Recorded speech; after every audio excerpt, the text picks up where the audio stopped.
അള്ളാഹുവിന് ഏറ്റവും ഇഷ്ടമാരോടാണ്? നിങ്ങളിൽ ഏറ്റവും നല്ല മുഅ്മിനാരാണ്? നിങ്ങളിൽ ഏറ്റവും നല്ല വിശ്വാസി ആരാണ്? അപ്പൊ നമ്മളൊക്കെ മുഅ്മിനാണോ? ആണ്. മുസ്ലിമാണോ? ആണ്. അങ്ങനല്ലേ പറയാ? അല്ലേ? മുഅ്മിനല്ലേ? മുഅ്മിൻ ഈമാൻ കാര്യം 6 കാര്യം വിശ്വസിച്ച മുഅ്മിനായി. നമ്മുടെ അഭിപ്രായത്തിൽ ഈമാൻ കാര്യങ്ങൾ 6 വിശ്വസിച്ചാൽ മുഅ്മിനായി. ഇസ്ലാം കാര്യം 5 നമ്മള് അമല് ചെയ്യാനും വിശ്വസിക്കാനും തുടങ്ങിയാൽ മുസ്ലിമായി. പക്ഷേ പരിപൂർണമായ മുഅ്മിനുണ്ട്. ഈമാനിന്റെ ഒരു പരിപൂർണതയുണ്ട്. ഈമാനിനൊരു മാധുര്യം ലഭിക്കാനുണ്ട്. ഈമാനിനൊരു രുചിയുണ്ട്. ഈമാനിനൊരു ടേസ്റ്റ് കിട്ടാനുണ്ട്. ഈമാനിനൊരു ഒരു രസം കിട്ടാനുണ്ട്. അക്മലുൽ മുഅ്മിനീന ഈമാനൻ, നിങ്ങളിൽ ഏറ്റവും നല്ല വിശ്വാസി ആരാണെന്ന് ചോദിച്ചാൽ അഹ്സനുഹും ഖുലുഖാ, ഏറ്റവും നല്ല സ്വഭാവക്കാരാണെന്ന് ശഫീഉനാ റസൂലുള്ളാഹി സ്വല്ലല്ലാഹു അലൈഹി വസല്ലം. ഇവിടെ തഹജ്ജുദുകാരനെ പ്രതിപാദിച്ചില്ല, ജമാഅത്തിന് പള്ളിക്ക് പോകുന്നവനെ കുറിച്ച് പറഞ്ഞില്ല, ഖുർആൻ ഓതുന്നവരെ കുറിച്ച് പറഞ്ഞില്ല, ദുഹാ നിസ്കരിക്കുന്നവനെ കുറിച്ച് പറഞ്ഞില്ല, തസ്ബീഹ് മാല കയ്യിൽ പിടിക്കുന്നവനെ കുറിച്ചും പറഞ്ഞില്ല. ഈമാനിലെ പരിപൂർണത എന്നാൽ സ്വഭാവത്തിന്റെ പരിപൂർണതയാണെന്ന് ശഫീഉനാ റസൂലുള്ളാഹി സ്വല്ലല്ലാഹു അലൈഹി വസല്ലം. അക്മൽ എന്ന് പറഞ്ഞാൽ ഏറ്റവും പരിപൂർണനായ മുഅ്മിൻ. അക്മൽ, കാമിൽ, അക്മൽ, കമാൽ, ഇതൊക്കെ പരിപൂർണതയാണ്. അതിൽ ഏറ്റവും ടോപ്പാണ് അക്മൽ. അഹ്സൻ, അതിലേറ്റവും ടോപ്പാണ്. സ്വഭാവത്തിൽ ഏറ്റവും നല്ലതാണ് അഹ്സൻ. ഹസൻ ഉണ്ട്, ഹുസൈൻ ഉണ്ട്, ഹസീന, അങ്ങനെ ഹസൻ, അഹ്സൻ. അഹ്സനുഹും ഖുലുഖാ, നിങ്ങളിൽ ഏറ്റവും നല്ല സ്വഭാവക്കാർക്കാണ് ഏറ്റവും പരിപൂർണമായ ഈമാനെന്ന് അള്ളാഹുവിന്റെ ഹബീബായ റസൂലുള്ളാഹി സ്വല്ലല്ലാഹു അലൈഹി വസല്ലം. എന്താ വേണ്ടത്? നല്ല സ്വഭാവമുള്ള ആളുകളായി മാറുക, ഏറ്റവും നല്ല സ്വഭാവക്കാരായി മാറുക. ഇങ്ങനെ സ്വഭാവത്തെ കുറിച്ച് പറയുമ്പോൾ, സ്വഭാവം എന്ന് പറഞ്ഞാൽ വെറും സലാം പറയൽ, സലാം മടക്കലുമല്ല, കാണുമ്പോൾ പുഞ്ചിരിക്കൽ മാത്രമല്ല. സ്വഭാവം എന്ന് പറഞ്ഞാൽ നമ്മുടെ സാമ്പത്തിക ഇടപാടിൽ ആ സ്വഭാവം കാണണം, നമ്മുടെ കച്ചവടങ്ങളിൽ ആ സ്വഭാവം കാണണം. വേണ്ടേ? സംഘടനാ പ്രവർത്തകർ ആ പ്രവർത്തന സമയങ്ങളിൽ അവരുടെ ആ സ്വഭാവം കാണണം. രക്ഷിതാക്കളിൽ മക്കൾ കാണണം, മക്കളിൽ രക്ഷിതാക്കൾ കാണണം, എല്ലാവരും ആ സ്വഭാവം കാണണം. റസൂലുള്ളാഹി സ്വല്ലല്ലാഹു അലൈഹി വസല്ലമ തങ്ങൾ പറയുന്നുണ്ട്, മഹാനായ അബൂ ഹുറൈറ റളിയല്ലാഹു അൻഹു റിപ്പോർട്ട് ചെയ്യുന്ന ഹദീസാണ്, യഅതി അലന്നാസി സമാൻ, ജനങ്ങളിലേക്കൊരു കാലം വരാനുണ്ട്. യഅതി അലന്നാസി സമാൻ, ജനങ്ങളിലേക്കൊരു കാലം വരാനുണ്ട്. ശ്രദ്ധിച്ചോട്ടോ, എന്താ ഈ കാലം? സൂക്ഷ്മമായി ശ്രദ്ധിച്ചോ. നമ്മളെ കുറിച്ച് എന്നാണോ ഈ പറയുന്നത് എന്നൊന്ന് ആലോചിച്ച് നോക്കിയാൽ മതി. യഅതി അലന്നാസി സമാൻ, ജനങ്ങളിലേക്കൊരു കാലം വരാനുണ്ട്. ലാ യുബാലിൽ മർഉ മാ അഖദ മിൻഹു അമിനൽ ഹലാലി അമിനൽ ഹറാം,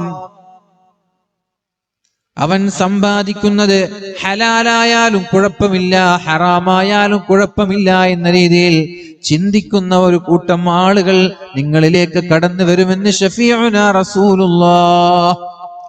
ഹലാലായാലെന്ത്, ഹറാമായാലെന്ത്? മദ്യം കച്ചവടം ചെയ്ത് സമ്പത്തുണ്ടാക്കുന്നവർ, മയക്കുമരുന്ന് വിൽപ്പന നടത്തി സമ്പത്തുണ്ടാക്കുന്നവർ, പെണ്ണിനെ കാഴ്ചവെച്ച് സമ്പത്തുണ്ടാക്കുന്നവർ, ബ്ലാക്ക് മെയിൽ ചെയ്ത് മോഷണം നടത്തി കിഡ്നാപ്പ് ചെയ്ത് സമ്പത്തുണ്ടാക്കുന്നവർ, ഹറാമായത് വേണ്ട എന്ന് ഇസ്ലാം പറഞ്ഞത് കച്ചവടം ചെയ്ത് സമ്പത്തുണ്ടാക്കുന്നവർ, ജനങ്ങളിൽ നിന്ന് പിരിവെടുത്തുകൊണ്ട് അത് ജനങ്ങളിലേക്ക് നൽകാതെ അത് നമ്മൾ സ്വന്തമായി ഉപയോഗിക്കുന്നത് ഹറാമല്ലേ? അതൊക്കെ ഹറാമല്ലേ മുഅ്മിനീങ്ങളെ? അതൊക്കെ ആരോപണങ്ങൾ പല സ്ഥലങ്ങളിൽ നിന്നും പല മേഖലകളിൽ നിന്നും നിരന്തരമായി നമ്മൾ കേട്ടുകൊണ്ടിരിക്കുകയാണ്. ജനങ്ങൾക്ക് വേണ്ടി പിരിവുണ്ടാക്കി ജനങ്ങൾക്കിടയിൽ നിന്ന് ക്യാഷ് പിരിച്ച് അത് അർഹമായ ആളുകൾക്ക് നൽകാതെ അഴിമതി നടത്തുന്നത്, അത് മിസ്യൂസ് ചെയ്യുന്നത്, ഇതൊക്കെ പച്ചയായ ഹറാമാണ്.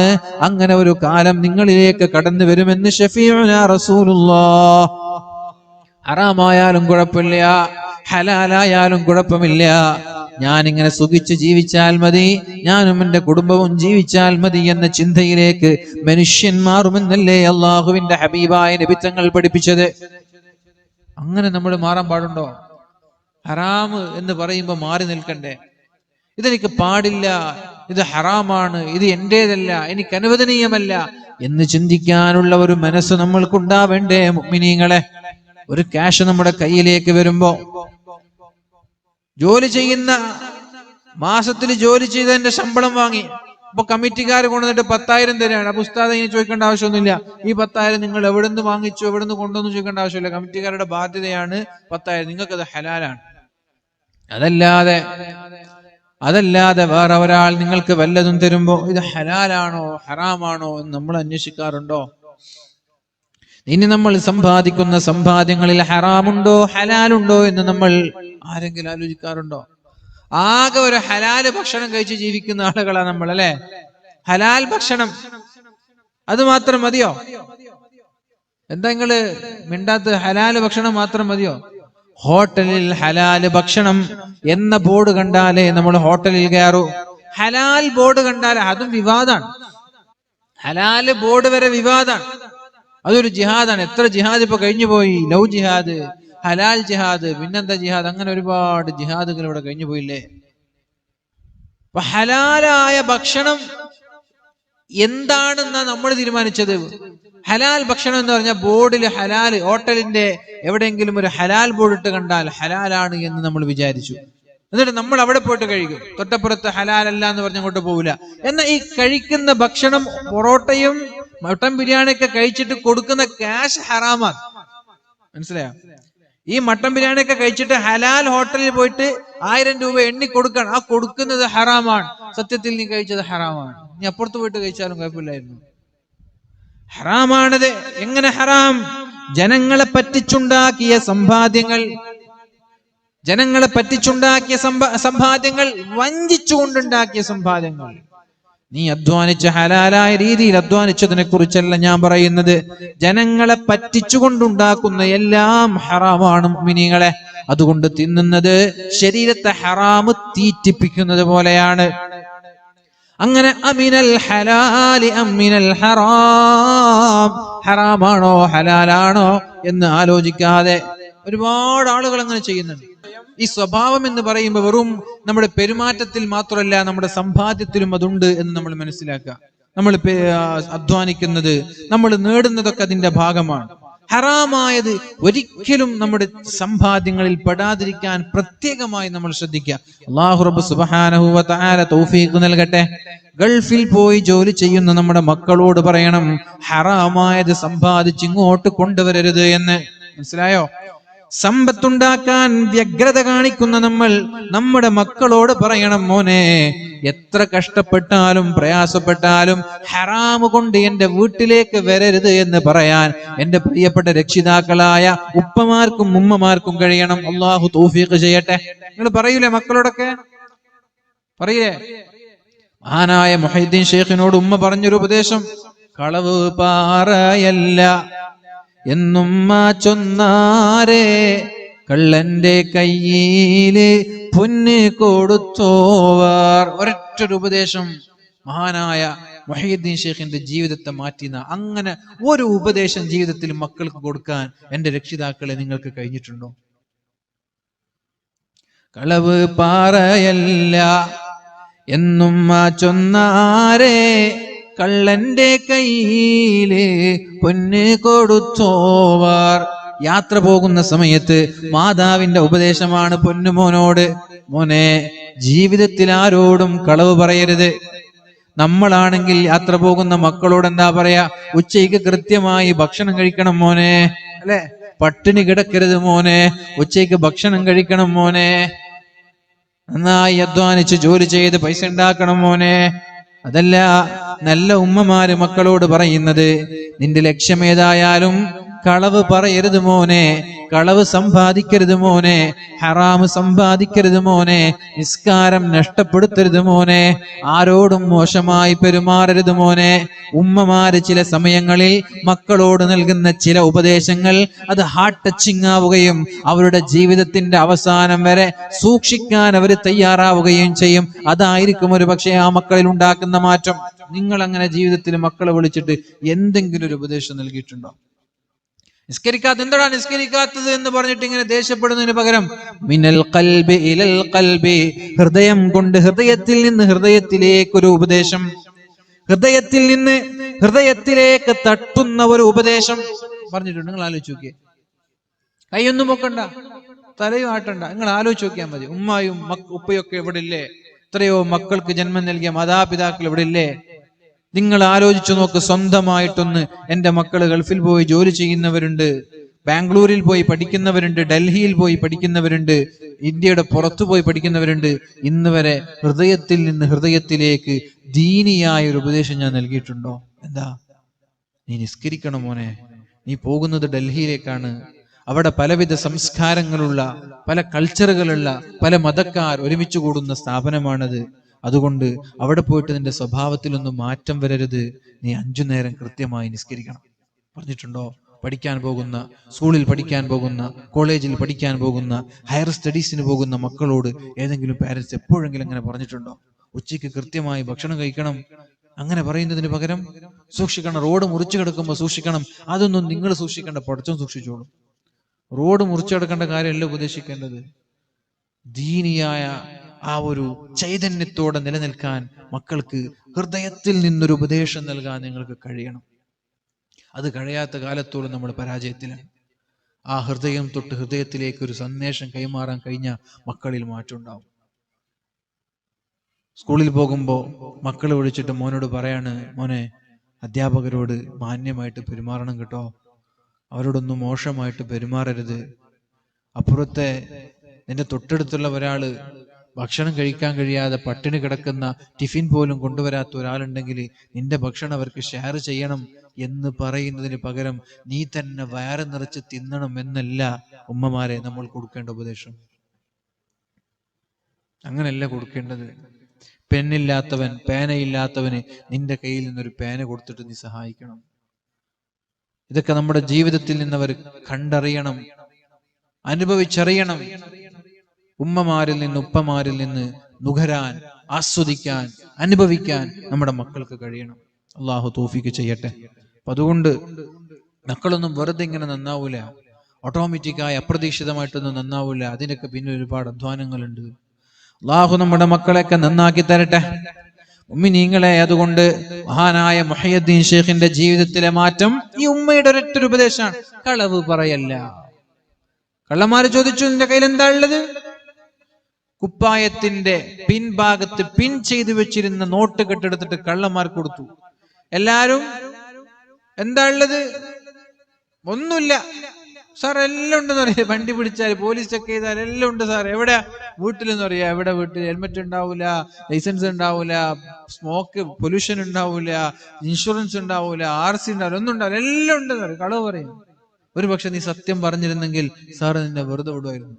നുണ പറഞ്ഞത് കൊണ്ട് എല്ലാറ്റിനും ഇട്ടു 2500 ഫൈന്.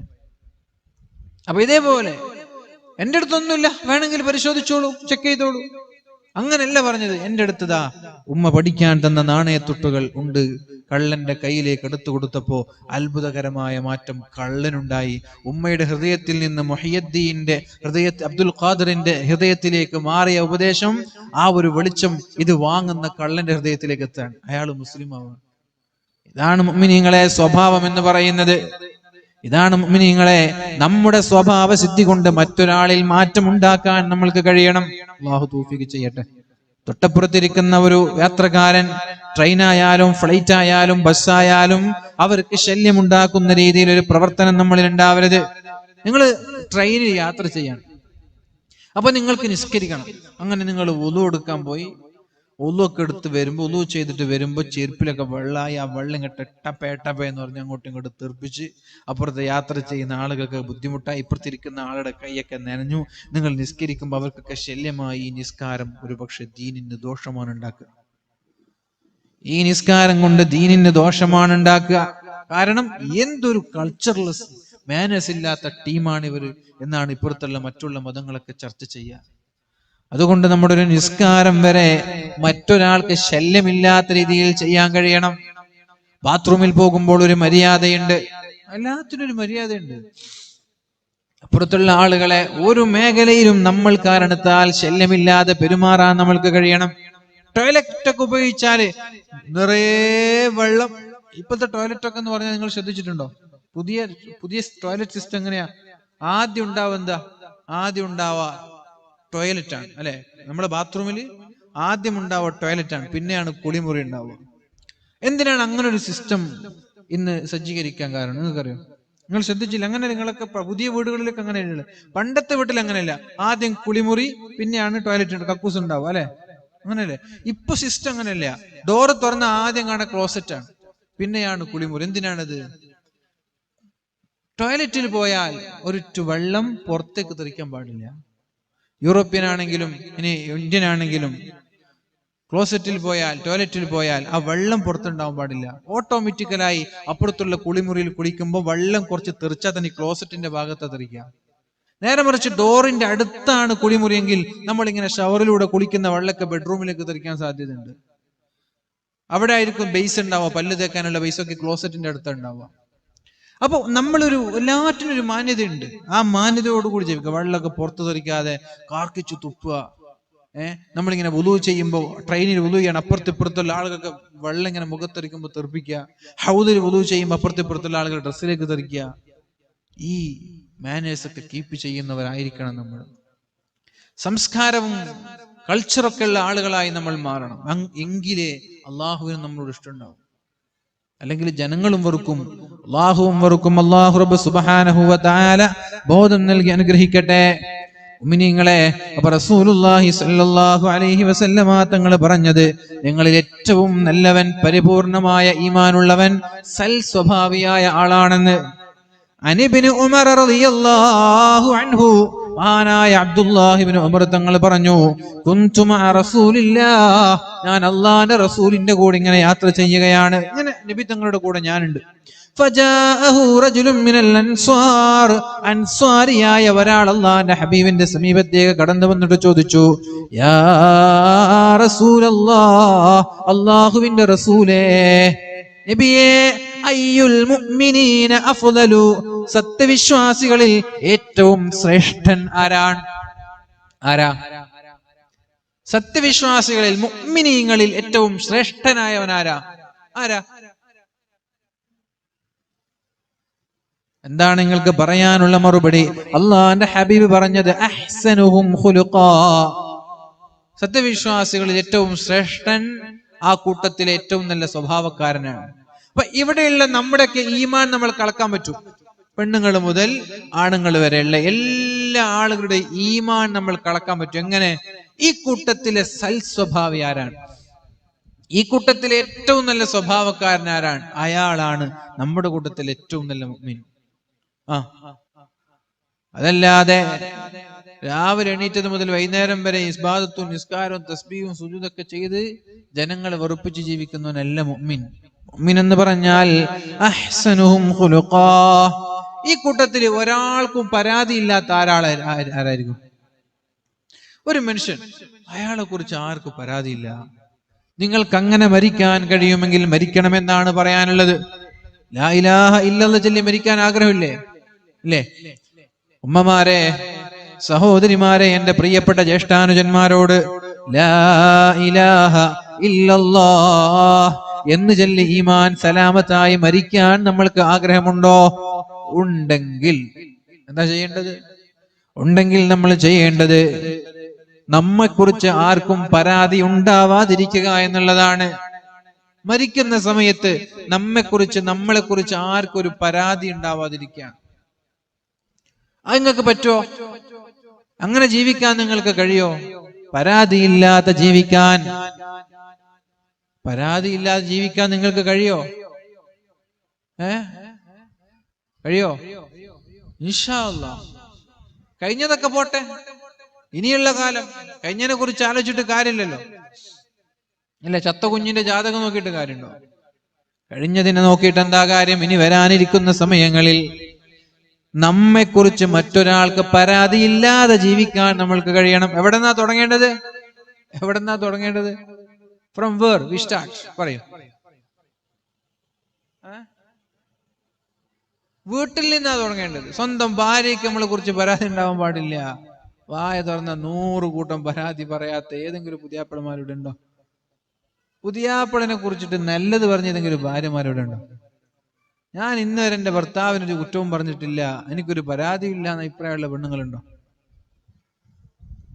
എന്തെങ്കിലും താഴോട്ടോക്കൊന്ന് ഇങ്ങൊന്നും കല്യാണം കഴിക്കാത്ത പോലെ. നിങ്ങളെ പെണ്ണുങ്ങളൊക്കെ എന്താണ് നിങ്ങളെ കുറിച്ചുള്ള അഭിപ്രായം? നല്ല അഭിപ്രായമാണോ? അള്ളാഹുവിന്റെ ഹബീബായ റസൂലുള്ളാഹി സല്ലല്ലാഹു അലൈഹി വസല്ലമ തങ്ങളെ കുറിച്ച് മഹദിമാരായ ഭാര്യമാര് പറഞ്ഞതുപോലെ നിങ്ങളെ ഭാര്യമാരെ നിങ്ങളെ കുറിച്ച് പറയോ? ഇല്ല. മാ ഗളബനി, എന്നെ എന്റെ ഹബീബ് അടിച്ചിട്ടില്ല, ആക്ഷേപിച്ചിട്ടില്ല, ചീത്ത പറഞ്ഞിട്ടില്ല, കുറ്റം പറഞ്ഞിട്ടില്ല. ആരാ പറയുന്നത്? 9 ഭാര്യമാരുണ്ടായിരുന്നു. നമുക്ക് ഒരു ഭാര്യനെ തന്നെ തൃപ്തിപ്പെടുത്താൻ കഴിയുന്നില്ല, പിന്നെ രണ്ടാമതിനെ കുറിച്ച് ആലോചിക്കുന്നല്ലേ? ഒരു ഭാര്യയെ പോലും തൃപ്തിപ്പെടുത്താൻ കഴിയാത്ത നമ്മൾ സ്വന്തം ഭാര്യമാർക്ക് എത്രത്തോളം പരാതികളാണ് നമ്മെ കുറിച്ചുള്ളത്. അതിപ്പോ പ്രസംഗിക്കുന്ന ഞാനാണെങ്കിലും ശരി, ആരാണെങ്കിലും ശരി, അള്ളാഹുവിന്റെ ഹബീബിനെ കുറിച്ച് ഭാര്യമാര് പറഞ്ഞത്, ഇന്നേ വരെ ഞങ്ങളെ അടിച്ചിട്ടില്ല, ചീത്ത പറഞ്ഞിട്ടില്ല, കുറ്റം പറഞ്ഞിട്ടില്ല. അതുപോലെ നമ്മുടെ ഭാര്യമാര് പറയണം. തുടങ്ങേണ്ടത് നമ്മുടെ വീട്ടിൽ നിന്നാണ്. ഭാര്യമാരിൽ നിന്ന്, മക്കളിൽ നിന്ന്, മാതാപിതാക്കളിൽ നിന്ന്, അയൽപക്കങ്ങളിൽ നിന്ന്, നാട്ടുകാരിൽ നിന്ന്. പിന്നെ നമ്മൾ എവിടെയൊക്കെയാണോ ഇടപെടുന്നത്, ആ ഇടപഴകുന്ന ആളുകളൊക്കെ നമ്മളെ കുറിച്ച് പരാതിയില്ലാത്തവരായാൽ ഇൻഷാ അല്ലാഹ് ലാ ഇലാഹ ഇല്ലല്ലാഹ് എന്ന് ചൊല്ലി മരിക്കാൻ കഴിയും. ഈമാൻ സലാമത്തായി മരിക്കാൻ കഴിയും. അല്ലാഹു തൗഫീഖ് ചെയ്യട്ടെ. അത് തന്നെയാണ് രക്ഷപ്പെടാനുള്ള മാനദണ്ഡം. അള്ളാഹുവിന്റെ റസൂൽ സല്ലല്ലാഹു അലൈഹി വസല്ലമ തങ്ങൾ പറയുന്ന ഒരു ഹദീസ്, മഹദിയായ ആയിഷ ബീവി റളിയല്ലാഹു അൻഹ പറയുന്നുണ്ട്, ഇന്നൽ മുഅ്മിന, നിശ്ചയം ഒരു വിശ്വാസി, ലയുദ്രികു ബിഹുസ്നി ഖുലുഖിഹി, സൽ സ്വഭാവം കൊണ്ട് അയാൾ എവിടേക്കൊക്കെ എത്തിപ്പെടുമെന്ന് ആലോചിക്കണം. അല്ലേ? കോളേജൊക്കെ തുടങ്ങിയില്ലേ? സ്കൂളും കോളേജൊക്കെ തുടങ്ങിയില്ലേ? തുടങ്ങിയോ? കോളേജിൽ പോകാത്തൊരു കാലം അല്ലെ? ഇല്ലെങ്കിൽ കൊറോണക്ക് മുമ്പ് രാവിലെ 6 മണിക്ക് നമ്മൾ ഇറങ്ങിയാല് രാത്രി 8 മണി വരെ യൂണിഫോമും ബാഗൊക്കെ പിടിക്കുന്ന കുട്ടികളെ കാണാൻ റോഡ് സൈഡിൽ. ഞാൻ എപ്പോഴും ശ്രദ്ധിക്കാറുള്ള ഒരു വിഷയം, രാവിലെ റമദാനിലൊക്കെ രാവിലെ ആണല്ലോ വേദം ഉണ്ടാവുക, 10 മണിക്കാണല്ലോ. 10 മണിക്ക് പോകണമെങ്കിൽ വീട്ടിൽ നിന്ന് ചിലപ്പോൾ 6 മണിക്ക് 5 മണിക്കൊക്കെ ഇറങ്ങേണ്ടി വരും ചില സ്ഥലത്ത് എത്തിപ്പെടണമെങ്കിൽ. അപ്പൊ 6 മണിക്ക് ഇറങ്ങി അപ്പോൾ ഉണ്ടാവും യൂണിഫോം ഇട്ടിട്ട് അല്ലെങ്കിൽ ബാഗ് ഇട്ടിട്ട് കോളേജ് കുട്ടികൾ. ഇനി രാത്രി വേലൊക്കെ കഴിഞ്ഞിട്ട് 8 മണിക്ക് വരുമ്പോഴും ഉണ്ടാവും കോളേജ് കുട്ടികൾ, വൈകുന്നേരം ഉണ്ടാവും, ഉച്ചക്ക് ഉണ്ടാവും, 12 മണിക്ക് ഉണ്ടാവും. എപ്പോ നോക്കിയാലും സ്കൂൾ കുട്ടികളും കോളേജ് കുട്ടികളും റോഡ് സൈഡ് ഉണ്ടാവും. അവര് വരെ വീട്ടിലിരുന്നു 1 വർഷക്കാലം അല്ലെ? ഓട്ടോമാറ്റിക്കായിട്ട് പ്രൊമോഷൻ കിട്ടി നമ്മുടെ മക്കൾക്കൊക്കെ. 6-ൽ നിന്ന് 7-ലേക്ക്, 7-ൽ നിന്ന് 8-ലേക്ക്. വല്ലാത്തൊരു കാലം. ഈ കാലത്തെ കുറിച്ച് നിങ്ങൾ ആലോചിച്ച് നോക്കിയേ. ഇങ്ങനൊരു കാലം ഈ വയസ്സായ 60-ഉം 70-ഒക്കെ വയസ്സായ നിങ്ങളുടെ ജീവിതത്തിൽ ഉണ്ടായിട്ടുണ്ടോ? പ്രകൃതിയൊക്കെ ഒന്ന് മനോഹരായില്ലേ? ആക്സിഡന്റ് കുറഞ്ഞില്ലേ? നിങ്ങൾ കൊറോണക്ക് ഇത്ര മരിച്ചു എന്നൊക്കെ എണ്ണുന്നതിന് പകരം എത്ര ആക്സിഡന്റ് കാരണം മരണം കുറഞ്ഞു നിങ്ങൾ ആലോചിച്ചോ? കൊറോണയുടെ കാലത്ത് എത്രയാണ് ആക്സിഡന്റ് കാരണം മരണം കുറഞ്ഞത്? ഇപ്പൊ ഡെയിലി മരിക്കുന്നു 100,000-കണക്കിന് ആളുകൾ, 100 ആളുകൾ ഡെയിലി. കേരളത്തിൽ തന്നെ 100 ആളുകൾ ആക്സിഡന്റിലൂടെ മരിക്കുന്നു ഡെയിലി. കൊറോണക്ക് 100 മരിച്ച ഏതെങ്കിലും ദിവസം ഉണ്ടോ? കേരളത്തിൽ 100 ആളുകൾ മരിച്ച ഏതെങ്കിലും ദിവസം കേരളത്തിലുണ്ടോ? ഉണ്ടോ? ഈ മാർച്ച് മുതൽ ഇതുവരെ ഇല്ല. ഇല്ലെന്ന് എനിക്ക് തോന്നുന്നു. ഇല്ല. കേരളത്തിലാണ്, ടോട്ടൽ അല്ല. കേരളത്തിൽ 100 ആളുകൾ ദിവസവും മരിക്കുന്നു ആക്സിഡന്റിലൂടെ, അപകടങ്ങളിലൂടെ. മരണസംഖ്യ ഒന്നും കൂടിയിട്ടൊന്നുമില്ല. അതൊക്കെ മറ്റേതിന് തത്തുല്യമാണ്. ഏതെങ്കിലും ഒന്നല്ലെങ്കിൽ ഒന്ന്. ഇപ്പൊ ഈ ഒരാഴ്ചനുള്ളിൽ ഒരു 2-3-4 ആളുകളെങ്കിലും കുട്ടികൾ കുളത്തിൽ വീണ് മരിച്ച വാർത്ത ഞാൻ വായിച്ചിട്ടുണ്ട്. ഒരു 6 കുട്ടികളെങ്കിലും എന്റെ ഓർമ്മയിലുണ്ട് കുളത്തിൽ വീണ് മരിച്ചു. കുട്ടികൾ മാത്രം, കുട്ടികൾ, വലിയ ആളല്ല, വലിയ ആള് വേറെ ഉണ്ട്. അപ്പൊ എങ്ങനെയായാലും ഇതുകൊണ്ട് വലിയ മരണ റേറ്റ് ഒന്നും കൂടിയിട്ടൊന്നുമില്ല. പക്ഷെ നമ്മൾക്കൊരു ബോധം വന്നിരുന്നു. പക്ഷെ ആ കൊറോണ കഴിയുമ്പോഴേക്ക് അത് മറന്നങ്ങോട്ട് പോയി. ഒക്കെ മറക്കും, പെട്ടെന്ന് മറക്കും. മറക്കുന്നത് കൊണ്ടല്ലേ പെണ്ണുങ്ങൾ പിന്നും പ്രസവിക്കുന്നത്. ആ പ്രസവ വേദന ആലോചിച്ചാൽ പിന്നെ രണ്ടാമത് പ്രസവത്തിന് പെണ്ണ് തയ്യാറാവുമോ? അള്ളാഹു മറപ്പിച്ചു കളയുന്നുണ്ട്. ചില മറവികൾ ഉപകാരമാണെങ്കിൽ ചില മറവികൾ ഉപദ്രവമാണ്. എല്ലാം മറക്കരുത്. ചില പാഠങ്ങൾ മറന്നു പോകരുത്. പാഠങ്ങൾ ഓർമ്മയുണ്ടാവണം. ജീവിതത്തിലെ ചില അടയാളങ്ങൾ നമ്മൾ ഓർത്തുവെക്കണം. മുഅ്മിനീങ്ങളെ, അള്ളാഹു നൽകുന്ന ചില പരീക്ഷണങ്ങൾ മറന്നു പോകരുത്, അവഗണിച്ചു കളയരുത്. അള്ളാഹു പറയുന്നത് എങ്ങനെയാണ്?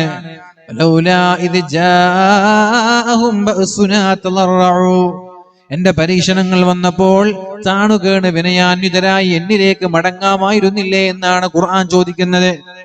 എന്റെ പരീക്ഷണങ്ങൾ വരുമ്പോ താണുകേണ് വിനയാന്വിതരായി എന്നിലേക്ക് മടങ്ങിക്കൂടെ? അങ്ങനെ മടങ്ങിയിരുന്നുവെങ്കിൽ അല്ലാഹു നമ്മളെ രക്ഷപ്പെടുത്തുമായിരുന്നു, അല്ലാഹുവിന്റെ സഹായം ഉണ്ടാകുമായിരുന്നു. പക്ഷേ അവർ അല്ലാഹുവിനെ ധിക്കരിക്കാനാണ് തുടങ്ങിയത്. അല്ലാഹുവിനെ നിഷേധിക്കാനും അല്ലാഹുവിനെ അവഗണിക്കാനുമാണ് അവർ തയ്യാറായത്. അതുകൊണ്ട് അല്ലാഹു നമ്മെ അവഗണിച്ചു കളയും. അല്ലാഹു നമ്മെ കാക്കുമാറാവട്ടെ. ഇന്നൽ മുഅ്മിന, ഞാൻ എന്റെ വാക്കുകൾ ഉപസംഹരിക്കുകയാണ്. ഇന്നൽ മുഅ്മിന, നിശ്ചയമായും ഒരു വിശ്വാസി, ലയുദ്രികു ബിഹുസ്നി ഖുലുഖിഹി, ഒരാളുടെ സ്വഭാവം കൊണ്ട് അയാൾ എത്തിപ്പെടുന്നത് ദറജതസ് സ്വാഇമിൽ ഖായിം. ഞാൻ നേരത്തെ പറഞ്ഞിട്ടുണ്ട് ഈ വിഷയം. എന്താണ്? രാത്രി മുഴുവനും നിന്ന് നിസ്കരിക്കുന്ന ഒരാളുടെ ഇബാദത്തിനെ കവച്ചു വെക്കാൻ ഒരു സൽസ്വഭാവിക്ക് കഴിയും. ശ്രദ്ധിക്കുന്നുണ്ടോ? ഞാൻ വെറുതെ പറഞ്ഞതല്ല, നേരത്തെ പറഞ്ഞ വിഷയം മനസ്സിലായി? ഇവിടെ നേരത്തെ പറഞ്ഞു എന്താ? സൽസ്വഭാവിയായ ഒരാളാണ് രാത്രി മുഴുവനും നിന്ന് നിസ്കരിക്കുന്ന, രാവിലെ മുഴുവനും നോമ്പെടുക്കുന്ന ഒരാളെക്കാളും നല്ലവനെന്ന് ഞാൻ പറഞ്ഞപ്പോ തള്ളാണ് നിങ്ങൾ ആരെങ്കിലും വിചാരിച്ചിട്ടുണ്ടോ? തള്ളാണെന്ന് വിചാരിച്ചിട്ടുണ്ടോ? തള്ളല്ല കേട്ടോ, തള്ളലൊന്നുമില്ല. നമ്മൾ ഹദീസ് വെച്ചിട്ടേ പറയാറുള്ളൂ. തള്ളല്ല. റസൂലുള്ളാഹി തങ്ങൾ പറഞ്ഞു, ലയുദ്രികു ബിഹുസ്നി ഖുലുഖിഹി ദറജതസ് സ്വാഇമിൽ ഖായിം, രാത്രി മുഴുവനും നിന്ന് നിസ്കരിക്കുന്ന, രാവിലെകളിൽ സുന്നത്ത് നോമ്പെടുക്കുന്ന ഒരാളുടെ ദറജ, ഒരാളുടെ സ്ഥാനം ഏതാണോ അവിടേക്ക് സൽസ്വഭാവി ഈ നിസ്കാരവും നോമ്പുമില്ലാതെ എത്തിപ്പെടുമെന്ന് ശഫീഉനാ റസൂലുള്ളാഹി സ്വല്ലല്ലാഹു അലൈഹി വസല്ലം. സ്വഭാവം നന്നാക്കണം. ജനങ്ങളെ കുറിച്ച് നല്ലത് ചിന്തിക്കാൻ നമ്മൾക്ക് കഴിയണം. ഹുസ്നുള്ളന്നുണ്ടാവണം. മോശമായ ചിന്തകൾ ഉണ്ടാവരുത്. അവജ്ഞയോടെ, അവഗണനയോടെ, പുച്ഛത്തോടെ ആരെയും നമ്മൾ കാണരുത്. ആരോടും നമ്മൾ പെരുമാറരുത്. അല്ലാഹു റബ്ബ് സുബ്ഹാനഹു വ തആല തൗഫീഖ് നൽകട്ടെ, ബോധം നൽകട്ടെ. എന്റെ പ്രിയമുള്ള മുഅ്മിനീങ്ങളെ, അവസാനമായ ഒരു വിഷയം കൂടി ഞാൻ ഉണർത്താൻ ആഗ്രഹിക്കുന്നത്, അല്ലാഹുവിന്റെ ഹബീബായ റസൂലുള്ളാഹി സ്വല്ലല്ലാഹു അലൈഹി വസല്ലമ തങ്ങൾ ഒരു ചോദ്യം ചോദിക്കുന്നുണ്ട്. മഹാനായ അംർ ഇബ്നു ശുഐബ് റളിയല്ലാഹു അൻഹു റിപ്പോർട്ട് ചെയ്യുന്ന ഹദീസാണിത്. നബി തങ്ങൾ ചോദിച്ചു, ഉഖ്ബിറുക്കും ബിഅഹബ്ബിക്കും ഇലയ്യ വഅഖറബിക്കും മിന്നി മജ്ലിസൻ യൗമൽ ഖിയാമ. ഉഖ്ബിറുക്കും അലാ ഉഖ്ബിറുക്കും ബിഅഹബ്ബിക്കും ഇലയ്യ, നിങ്ങളിൽ ഏറ്റവും ശ്രേഷ്ഠനായവൻ, ബിഅഹബ്ബിക്കും, എനിക്ക് നിങ്ങളിൽ ആരോടാണ് ഏറ്റവും ഇഷ്ടം എന്ന് ഞാൻ പറയട്ടെ. സ്വാഭാവികമായിട്ട് അങ്ങനെ ചോദിച്ചാൽ വേഗം ബല പറയ് നബിയെ എന്ന് പറയില്ല നമ്മള്. വഅഖറബിക്കും മിന്നി മജ്ലിസൻ യൗമൽ ഖിയാമ, ഖിയാമത്ത് നാളിൽ എന്റെ തൊട്ടടുത്തുണ്ടാവുന്നവൻ ആരാണെന്ന് ഞാൻ പറഞ്ഞു തരട്ടെ. എനിക്ക് നിങ്ങളിൽ ഏറ്റവും ഇഷ്ടം ആരോടാണ്, നാളെ മഹ്ശറയിൽ ആരാണ് എന്റെ തൊട്ടടുത്തുണ്ടാവുക എന്ന് ഞാൻ നിങ്ങളോട് പറഞ്ഞു തരട്ടെ എന്ന് ചോദിച്ചപ്പോൾ ഫസഖതൽ ഖൗം, എല്ലാരും മിണ്ടാണ്ടിരുന്നു. എന്താ നബി തങ്ങൾ പറയാൻ പോകുന്നത്? ഫആദഹ മറത്തൈൻ, വീണ്ടും ചോദിച്ചു, എനിക്ക് ഏറ്റവും ഇഷ്ടം പാരത്രിക ലോകത്തിന്റെ തൊട്ടടുത്തുള്ള ആൾ, അയാൾ അങ്ങനെ ഒരാളെ കുറിച്ച് ഞാൻ പറഞ്ഞു തരട്ടെ. അവര് മിണ്ടിയില്ല. മൂന്നാമതും ചോദിച്ചു, ഔ സലാസ, മൂന്നാമതും ചോദിച്ചപ്പോഴാണ് സ്വഹാബാക്കൾ പറഞ്ഞത്, നഅം യാ റസൂലല്ലാഹ്, അല്ലാഹുവിന്റെ റസൂലേ നിങ്ങൾ പറഞ്ഞു തരൂ നബിയേ. ആരാണ്? നബി തങ്ങൾ പറഞ്ഞു, അഹ്സനുക്കും ഖുലുഖാ, നിങ്ങളിൽ ആരാണ് ഏറ്റവും നല്ല സ്വഭാവക്കാരൻ? നിങ്ങളുടെ കൂട്ടത്തിൽ ആരാണ് ഏറ്റവും നല്ല സ്വഭാവക്കാരൻ? അയാൾ തന്നെയാണ് നാളെ പാരത്രിക ലോകത്ത് എന്നോട് തൊട്ടടുത്ത് നിൽക്കുന്നത് എന്ന് റസൂലുള്ളാഹി സ്വല്ലല്ലാഹു അലൈഹി വസല്ലമ തങ്ങൾ നമ്മോട് പഠിപ്പിക്കുന്നുണ്ട്. മുഅ്മിനീങ്ങളെ, നമ്മുടെ ജീവിതത്തിൽ അള്ളാഹുവിന്റെ ഇഷ്ടക്കാരനായി മാറാൻ ചില വിഷയങ്ങൾ നമ്മൾ പറഞ്ഞു തന്നു. ഒന്നാമത്തേത് അൽ ഹിൽമു, സഹനമുള്ളവരാവുക. ഒന്നാമത്തേത് അൽ ഹിൽമു, സഹനമുള്ളവരാവുക, ക്ഷമയുള്ളവരാവുക. പെട്ടെന്ന് ആളുകളോട് കോപിക്കാതിരിക്കുക. ഭാര്യയാണെങ്കിലും മക്കളാണെങ്കിലും മാതാപിതാക്കളാണെങ്കിലും സ്റ്റുഡന്റ് ആണെങ്കിലും ശിഷ്യന്മാരാണെങ്കിലും സഹപാഠികളാണെങ്കിലും പെട്ടെന്ന് ദേഷ്യപ്പെടാതെ ക്ഷമിക്കുന്ന സഹനശീലമുള്ളവരായി മാറുക. പിന്നെയോ രണ്ടാമത്തേത് അൽ അനാതു, ഏത് വിഷയങ്ങൾ എന്ത് കാര്യങ്ങൾ ചെയ്യുമ്പോഴും 2-3 വട്ടം ആലോചിച്ച് ചെയ്യുന്നവരാവുക, ധൃതി കൂട്ടാതിരിക്കുക. അൽ അജലത്തു മിനശ് ശൈത്വാൻ, ധൃതി കൂട്ടുന്നത് പിശാചിന്റെ സ്വഭാവമാണ്. പെട്ടെന്ന് തീരുമാനിക്കുക, ആരോട് ആലോചിക്കാതെ. ഭാര്യയോട് ചോദിച്ചില്ല, പേരൻസിനോട് ചോദിച്ചില്ല, സുഹൃത്തുക്കളോട് ചോദിച്ചില്ല, ഉസ്താദുമാരോട് ചോദിച്ചില്ല, ആരോടും ചോദിക്കാതെ പെട്ടെന്ന് അങ്ങോട്ട് തീരുമാനിക്കുക. അത് വേണ്ട, കുറച്ച് സാവധാനം. അൽ അനാത്ത്, സാവധാനം ആലോചിച്ച് ഇതെങ്ങനെ ചെയ്ത് ലഭിക്കാൻ പോവുക, ഇതിന്റെ റിസൾട്ട് എന്തായിരിക്കും, അപ്പൊ ആ ഒരു റിസൾട്ടിലേക്ക് എത്താൻ ഏത് ഫോർമുലയാണ് ഞാൻ ഉപയോഗിക്കേണ്ടത്. കണക്കിലൊക്കെ സൊല്യൂഷൻ ചെയ്യുന്ന ആളുകളല്ലേ അല്ലേ? ഒരു എക്സ് കണ്ടുപിടിക്കണം. എന്താണ് എക്സ്, എങ്ങനെ കണ്ടുപിടിക്കും, എന്താണ് എക്സ്, എങ്ങനെ? ഇതിന് ചില ഫോർമുലകളുണ്ട്, ചില വഴികളുണ്ട്. ആ വഴികളിലൂടെ കൃത്യമായിട്ട് പോയാൽ മാത്രമേ എക്സ് എന്താണെന്ന് കിട്ടുള്ളൂ. ഇല്ലെങ്കിൽ പകുതിയിൽ വെച്ചിട്ട് വഴി മുടങ്ങും, മാർഗം കിട്ടൂല. അപ്പൊ റിസൾട്ട് എന്താണ്, എന്താവണം എന്ന് നമ്മൾക്ക് ഉദ്ദേശം ഉണ്ടാവണം. ആ റിസൾട്ടിലേക്ക് എത്താൻ എന്ത് നമ്മൾ ചെയ്യണം, ആലോചിച്ച് ചിന്തിച്ച് പിന്നെ ദീർഘദൃഷ്ടിയോടെ കാര്യങ്ങൾ ചെയ്യലാണ് അനാത്ത് എന്ന് പറഞ്ഞാൽ. ധൃതി കൂട്ടാതിരിക്കുക. പിന്നെ പറഞ്ഞു, നുണ പറയാൻ പാടില്ല, കളവ് പറയാൻ പാടില്ല, സത്യം മാത്രം പറഞ്ഞ് ശീലിക്കുക. ഭർത്താവിനോട്, ഭാര്യയോട്, മക്കളോട്, പാരന്റ്സിനോട്, ടീച്ചേഴ്സിനോട്, ആരോടായാലും കളവ് പറയരുത്. പിന്നെ പറഞ്ഞു, നിങ്ങൾ ഒരു കാരണവശാലും വിശ്വാസവഞ്ചന നടത്തരുത്. വിശ്വാസവഞ്ചന നടത്തരുത്, പറ്റിക്കരുത്, മറ്റൊരാളെ ചീറ്റ് ചെയ്യരുത്. ഒരാൾ വിശ്വസിച്ചൊരു കാര്യം പറഞ്ഞാൽ അവിടെ നിങ്ങൾ എന്ത് ചെയ്യരുത്, അവരെ നിങ്ങൾ വഞ്ചിച്ചു കളയരുത്, നിങ്ങളെ വിശ്വാസവഞ്ചന നടത്താൻ പാടില്ല. പിന്നെ പറഞ്ഞു, അയൽവാസികളോട് മോശമായി പെരുമാറരുത്. അയൽപക്കങ്ങളുമായിട്ട് നല്ല ബന്ധം സ്ഥാപിക്കാം. അവസാനമായി പിന്നെയോ സാമ്പത്തിക ശുദ്ധി ഉണ്ടാവുക. സാമ്പത്തിക ശുദ്ധി ഉണ്ടെങ്കിൽ മാത്രമേ അള്ളാഹു നമ്മുടെ ദുആ സ്വീകരിക്കുള്ളൂ. മുഅ്മിനീങ്ങളെ, സാമ്പത്തിക ശുദ്ധി ഇല്ലെങ്കിൽ ഒരിക്കലും അള്ളാഹു നമ്മുടെ ദുആഇനെ സ്വീകരിക്കൂല.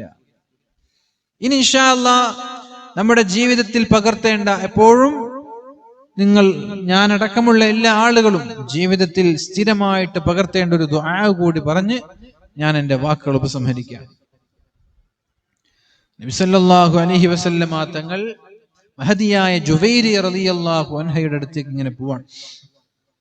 അങ്ങനെ വീട്ടിലേക്ക് കയറിയപ്പോ ജുവൈരി റളിയല്ലാഹു അൻഹു നിസ്കരിക്കുകയാണ്. അള്ളാഹുവിനോർത്ത് ഇങ്ങനെ ദിക്ർ ചൊല്ലിക്കൊണ്ടിരിക്കുകയാണ്. ഇങ്ങനെ ദിക്റിലാണ് മുസല്ലിൽ ഇരുന്നിട്ട്. വകാന ഖദ് ദഖല അലൈഹാ ഫി സ്വബാഹ്, സുബഹിക്ക് നബി തങ്ങൾ കയറുമ്പോ ജുവൈരി റളിയല്ലാഹു അൻഹ ദിക്ർ ചൊല്ലുന്നുണ്ട്. അപ്പോൾ തുടങ്ങിയതാ, രാവിലെ തുടങ്ങിയതാ. പിന്നെ ഇങ്ങനെ രണ്ടാമത് പ്രവേശിക്കുമ്പോ രണ്ടാമതും നബി തങ്ങൾ വീട്ടിലേക്ക് കയറുമ്പോ ദിക്ർ ചൊല്ലിക്കൊണ്ടിരിക്കുക. അപ്പൊ നബി സല്ലല്ലാഹു അലൈഹി വസല്ലം തങ്ങൾ ഭാര്യയോട് ചോദിച്ചു, മാസിൽതി അലാ ഹാലിക അല്ലതി ഫാറഖ്തുകി അലൈഹാ, ഞാൻ പോകുമ്പോ നീ ദിക്ർ ചൊല്ലായിരുന്നു, അതേ ദിക്ർ തന്നെയാണ് ഇപ്പൊ ഇങ്ങനെ ചൊല്ലിക്കൊണ്ടിരിക്കുന്നത് എന്ന് ചോദിച്ചു.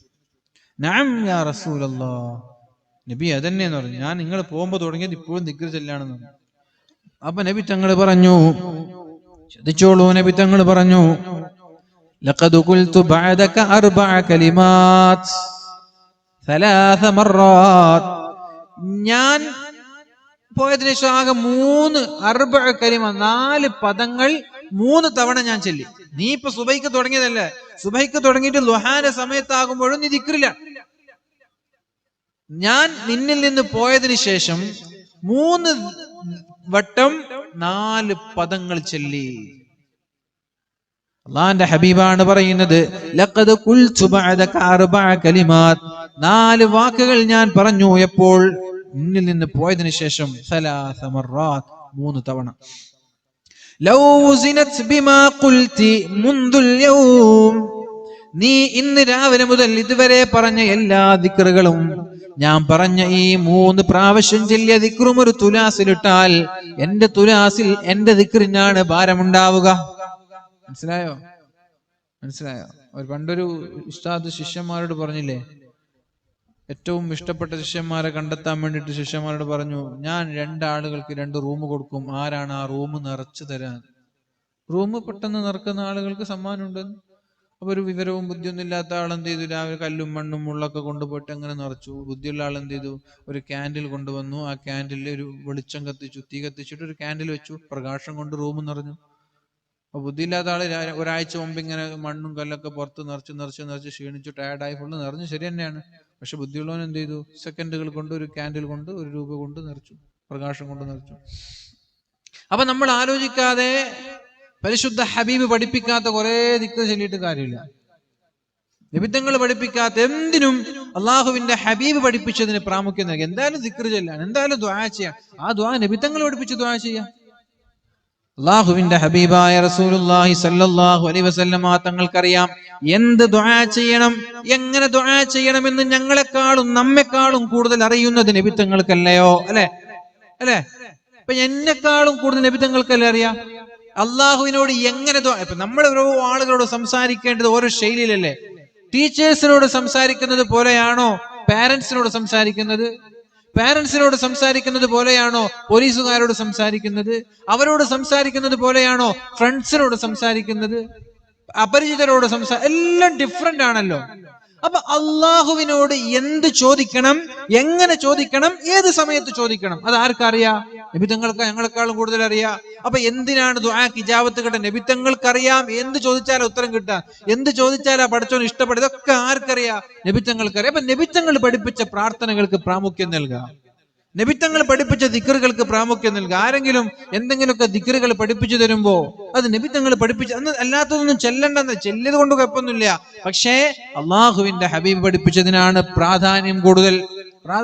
അതന്നെയാണ് അഫ്ദൽ. ദുആ ആണെങ്കിലും ഇപ്പൊ നിസ്കാരം കഴിഞ്ഞു, ളുഹർ നിസ്കാരം കഴിഞ്ഞ് നിങ്ങൾ കുറെ ദ്വാരക്കാണ്, നിങ്ങൾ കുറെ ദ്വാരുന്നു, ഒരു 10 മിനിറ്റ് ദ്വാരുന്നു.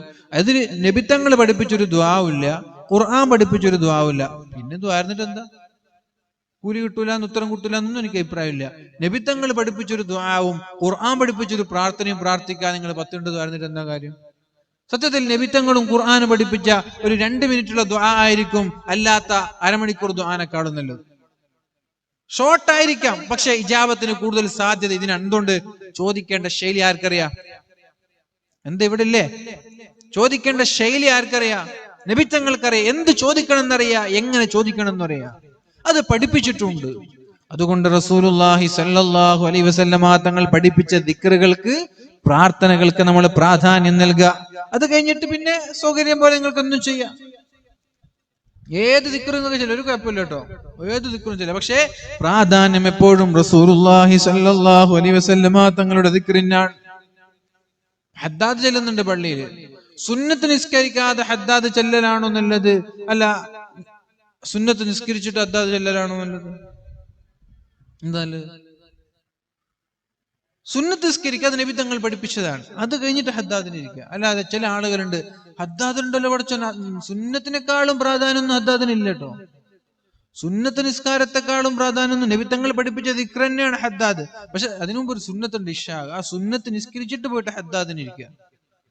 നബി തങ്ങൾ പഠിപ്പിച്ച ശേഷമുള്ള സുന്നത്തുമില്ല, മുമ്പുള്ള സുന്നത്തുമില്ല, എന്നാൽ ഹദ്ദാദിന് പോയിട്ട് കാര്യമായിട്ട് ഇരിക്കും ചെയ്യും. നബി തങ്ങൾ പഠിപ്പിച്ചതിന് ഒഴിവാക്കി മറ്റതിന് നമ്മൾ പ്രാധാന്യം കൊടുക്കേണ്ട ആവശ്യമൊന്നുമില്ല. ഹദ്ദാദ് റസൂലുള്ളാഹി സ്വല്ലല്ലാഹു അലൈഹി വസല്ലമ തങ്ങൾ പഠിപ്പിച്ച ദിക്റുകൾ നമ്മൾ ക്രോഡീകരിച്ച് ഒന്നിച്ചു ചെല്ലുന്നു എന്നുള്ളത് ശരിയാണ്, അതിന് പ്രതിഫലമുണ്ട്, അത് ഒരു നല്ല നല്ല ദിക്റുകളാണ്. പക്ഷേ സുന്നത്ത് ഒഴിവാക്കിയിട്ട് അതിന് ഇത്ര പ്രാധാന്യം കൊടുക്കേണ്ട ആവശ്യമില്ല. സുന്നത്ത് നിസ്കരിക്കണം, എന്നിട്ട് ഹദ്ദാദിന് ഒന്നിരിക്കണം, അതാണ് അതിന്റെ ശരി. മഹാനായ റസൂലുള്ളാഹി സ്വല്ലല്ലാഹു അലൈഹി വസല്ലമ തങ്ങൾ പറഞ്ഞത്, ഞാൻ ഇവിടെ നിന്ന് വിട്ടതിന് ശേഷം 4 കലിമത്ത് ചൊല്ലുകയുണ്ടായി. എന്താണ് ആ 4 കലിമത്ത്? 1 സുബ്ഹാനല്ലാഹി വബിഹംദിഹി അദദ ഖൽഖിഹി വറിളാ നഫ്സിഹി വസിനത അർശിഹി വമിദാദ കലിമാതിഹി. ഒന്നുറക്കെ ചൊല്ലെല്ലാരും, സുബ്ഹാനല്ലാഹി, ഉറക്കെ ചൊല്ലിക്കോളിട്ടാ. വബിഹംദിഹി عدد خلقه ورضا نفسه وزنة عرشه ومداد كلماته. ഒന്നും കൂടി, സുബ്ഹാനല്ലാഹി വബിഹംദിഹി അദദ ഖൽഖിഹി വറിളാ നഫ്സിഹി വസിനത അർശിഹി വമിദാദ കലിമാതിഹി. ജുവൈരിയ, നീ പറഞ്ഞ ദിക്റുകളെക്കാളും എത്രയോ മഹത്വമുള്ള ദിക്റ് ഒരൽപ്പ സമയം കൊണ്ട് ഞാൻ അങ്ങോട്ട് ചൊല്ലിക്കഴിഞ്ഞു. രാവിലെ മുതൽ ഇതുവരെ നീ ചൊല്ലിയ ദിക്റിനേക്കാളും പ്രാധാന്യം ഇതിനുണ്ട്. 2 മണിക്കൂർ ജോലി ചെയ്താൽ ഒരാൾ 10,000 ശമ്പളം തരാന്ന് പറഞ്ഞു. വേറൊരാൾ പറഞ്ഞു രാവിലെ മുതൽ വൈകുന്നേരം വരെ ജോലി ചെയ്താൽ 10,000 തരാം.